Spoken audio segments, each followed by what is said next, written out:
Ces élèves chantent une chanson pour enfants en Minnan, un dialecte utilisé dans le sud de la province chinoise du Fujian et dans la région de Taïwan. Cette école située à Kunshan dans l'est de la Chine a été spécialement créée pour les enfants des hommes d'affaires taïwanais. Les manuels, les enseignants et même les épreuves d'examen viennent de Taïwan. C'est l'une des 3 écoles de ce genre dans la partie continentale de Chine. Les débuts de l'école remontent à 1998. Le fondateur est originaire de Yancheng, dans la province du Jiangsu. Il est revenu cette année-là dans la partie continentale et a discuté avec des entrepreneurs taïwanais. Il a appris que leur principale préoccupation était l'éducation de leurs enfants.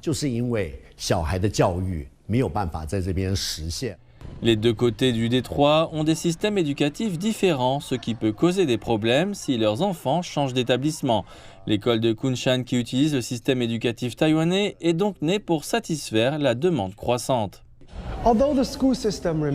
Même si le système scolaire reste fondamentalement le même que celui de Taïwan, le lieu offre aux élèves quelque chose de différent. Cette école implique souvent les élèves dans le riche patrimoine culturel de la ville.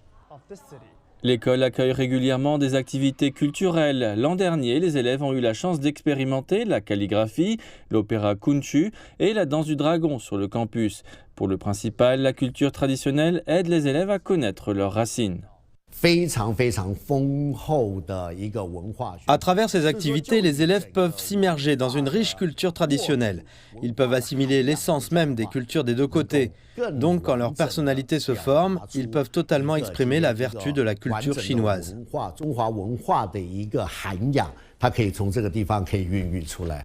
Lorsque l'école a été créée à Kunshan en 2001, la plupart des parents étaient originaires de Taïwan.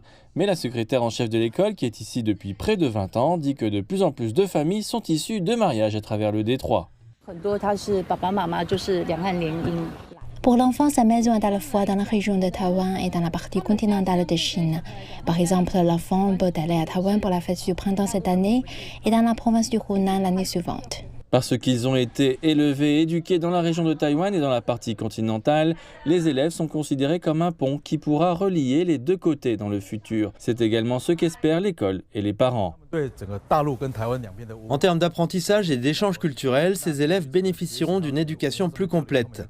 Je m'attends à ce qu'ils fassent mieux dans le futur en termes d'échanges transdétroits. Lorsqu'ils retourneront à Taïwan et qu'ils transmettront des messages sur leurs études, leur vie et la société de la partie continentale de Chine, ils transmettront ce message.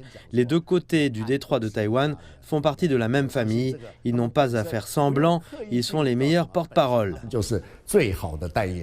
Près de la moitié de leurs diplômés choisiront de s'inscrire dans des universités de la partie continentale.